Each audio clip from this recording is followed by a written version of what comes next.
we've got the rear trailing arms and the rear subframe here. I've got the rear subframe bushings just kind of test fitted in. It looks like they're going to be not too hard to install, and so hopefully those and the rear trailing arm bushings won't be too bad. We're going to see. I've got some general purpose lithium grease, and so I'm going to grease up these bushings a whole lot, and then I'm going to press them in, and hopefully it won't be too bad. From what I've been told, you just kind of want to grease the crap out of these. If you don't grease them, I've been told that they will squeak a lot. So in this case, I would think the more the merrier, like a good bit. Just get that guy kind of lined up here. Okay, cool. There's one lined up, and get the bottom one. So when I press these in, this grease will need to go somewhere. So I might have to drill a hole in the subframe itself, like right about here, to let some of that grease out. But I guess we'll just have to wait and see. Lining it up again, just making sure that it'll get in there. Boom. The bottom one is just in, I guess. That's pretty cool. Got to get this centerpiece out. Probably have to take these gloves off. There we go. And then we're gonna have to grease this guy up too. That is actually pressed completely flush. Maybe I just got lucky, but that's one in. So I'm gonna grease up the centerpiece now. I've got a hammer and a piece of towel over the centerpiece, and I'm just tapping it in. Alright, that's one side. I'm going to do the same thing to the other side, and then we'll move on to the rear trailing arms. Pretty cool.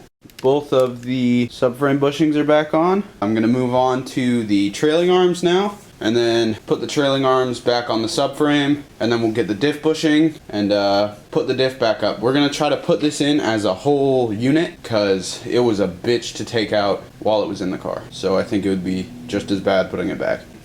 I have the rear trailing arm right here, and I have the bushings right here. These bushings have a thicker side and a thinner side, and you want this thicker side facing outward. From all the pictures that I've seen online, they're facing outward. I think that's probably pretty important. So I'm just gonna get some grease here and get this bad boy all greased up.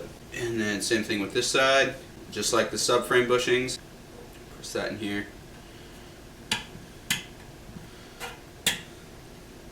Easy peasy. Now what I'm going to do is take all this extra grease from the lip and use that to drop things. I'm going to use that to get this guy all greasy and stuff. Then I'm just going to tap this guy in with a hammer, and or I'm just going to slide it in.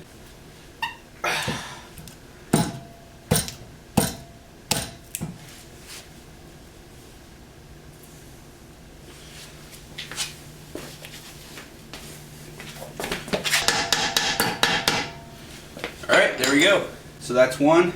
I'm going to do the other three, and then we will put these guys back on the subframe and try to get the diff bushing out and the new one in. So far this is going really smooth, which is sick. It's nice to have something that's easy, because everything we've been doing so far has been a real pain in the ass.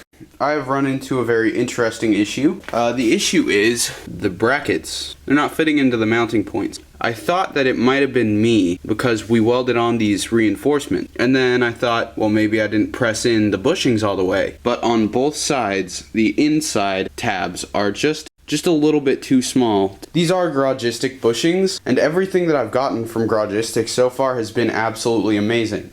But just an interesting thing thought I'd share. I got one side in.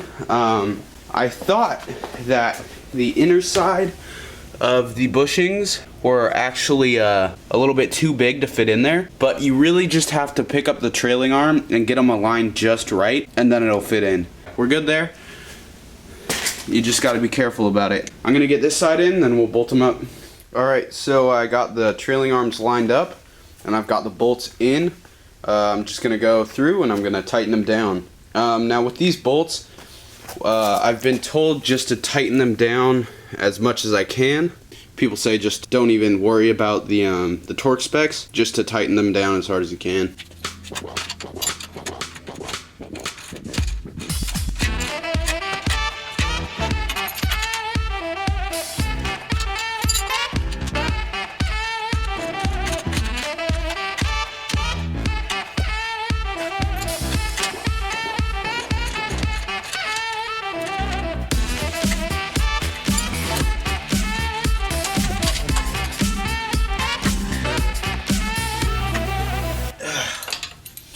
figure that ought to do.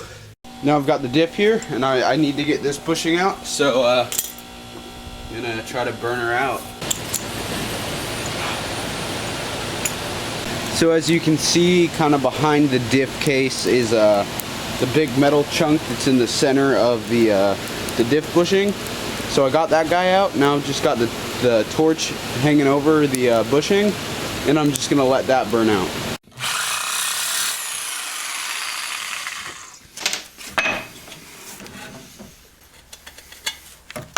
So with the diff bushing, I burned out the whole center, as you guys saw, and then we cut out this little chunk right here, and then we were able to compress this and make it fall out. We're really careful not to cut the aluminum. Yeah.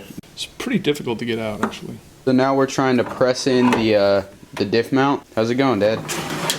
It's a little scary. Trailing arms went in really easily, and this one's pretty tight. I think it's gonna go though. Hey, look at that. Sweet.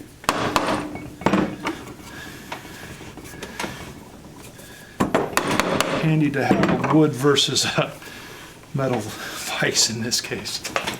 Can't really hurt the metal. Bingo. Dude, it's red. It's 25 horsepower right there. At least. The new one's in, so cool.